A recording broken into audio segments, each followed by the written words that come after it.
All right, big time guest today. And I mean big time guest because I don't think that we've ever had an owner on the Diamond Envy podcast before. Tina Floyd, OKC Spark owner. And just to let everyone know, I know I've hinted at this a few times, but this summer, we are a pro OU softball podcast. We're also a pro OKC Spark podcast. And we're going to be talking a lot about the new local professional team coming up this summer. But Tina joins us now, longtime supporter of OU softball. First off, congratulations. I saw the schedule was released today. 6-game homestand to start the year. I love that. Yes, we are excited. We needed it. The state needed it. So couldn't be more pleased with the schedule. Yeah, you've been around softball for a while now. And again, longtime supporter of OU softball. You're a friend of Patty Gasso. Why, in your mind, was now the right time to really start to invest in softball in this area? Well, I'm a huge proponent of just moving women forward in their spaces regardless, and I have been.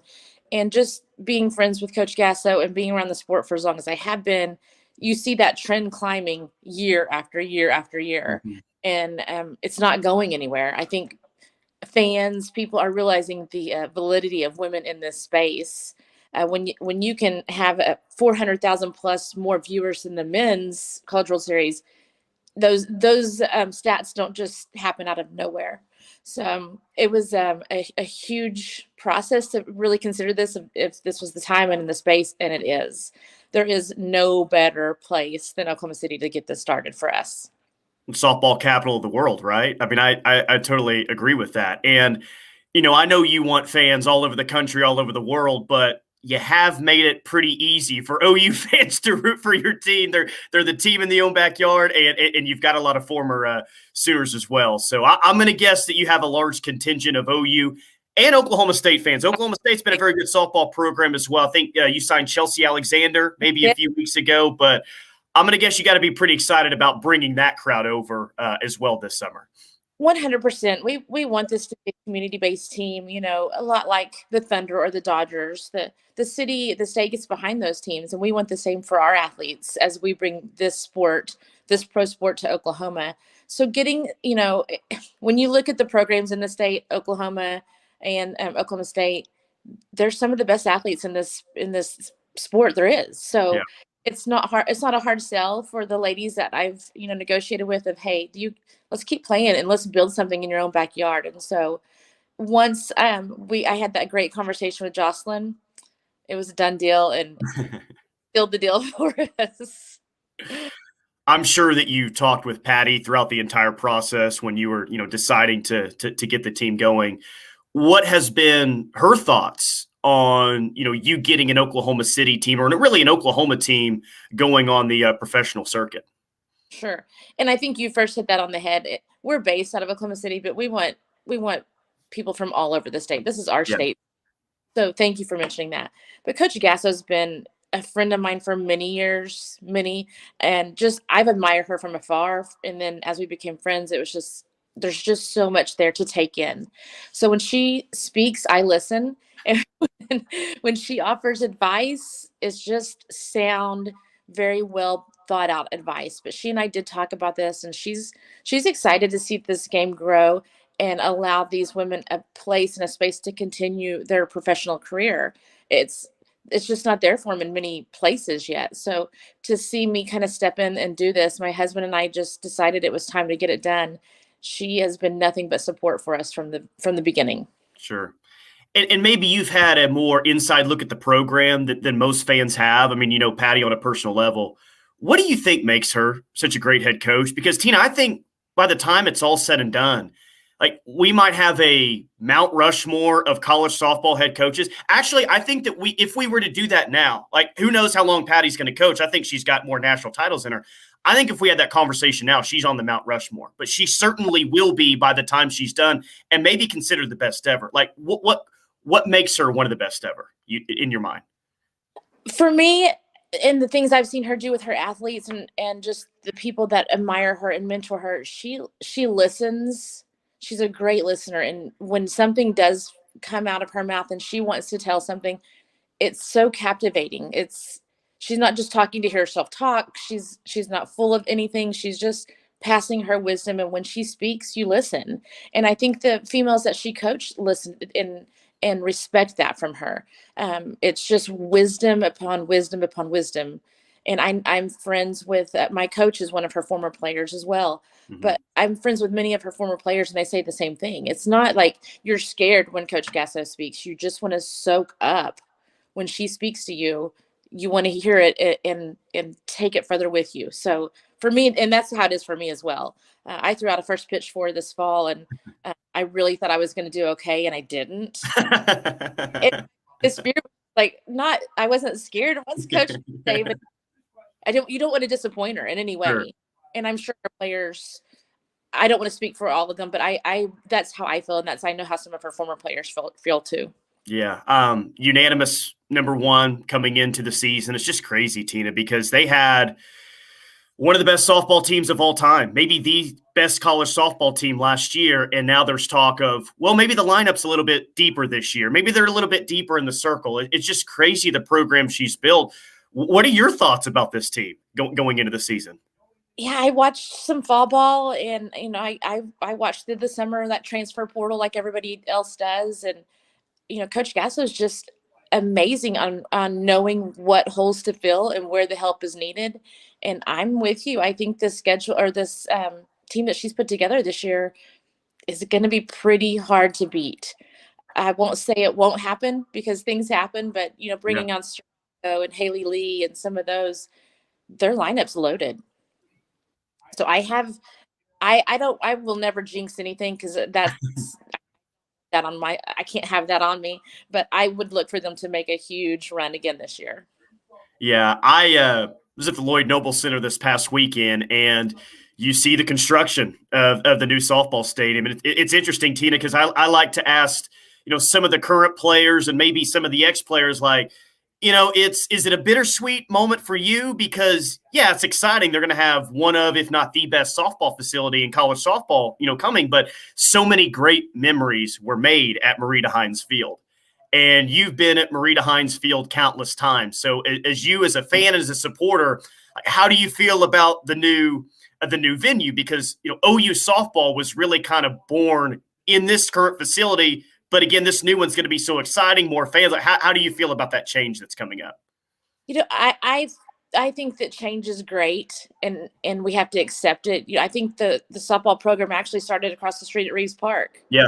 So if they made the jump to Marita Hines, so through the progression, I think change is good and it's needed.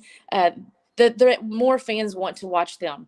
When those season tickets go on sale, they're sold in minutes. So I think the availability to have more fans, more people in there to support the Sooners is fortunate, and we're great. And to have Loves get behind that, I mean, that's huge.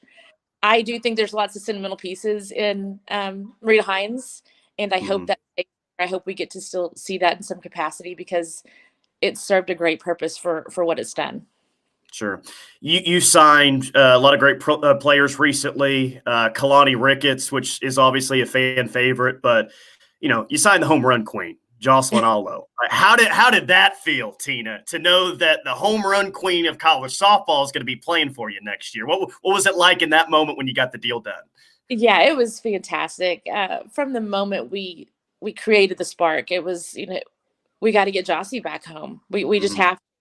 So there was a lot of behind the scenes works on that, but I actually flew out to California with her agent to sign the dotted line and bring her back, and her dad, Levi.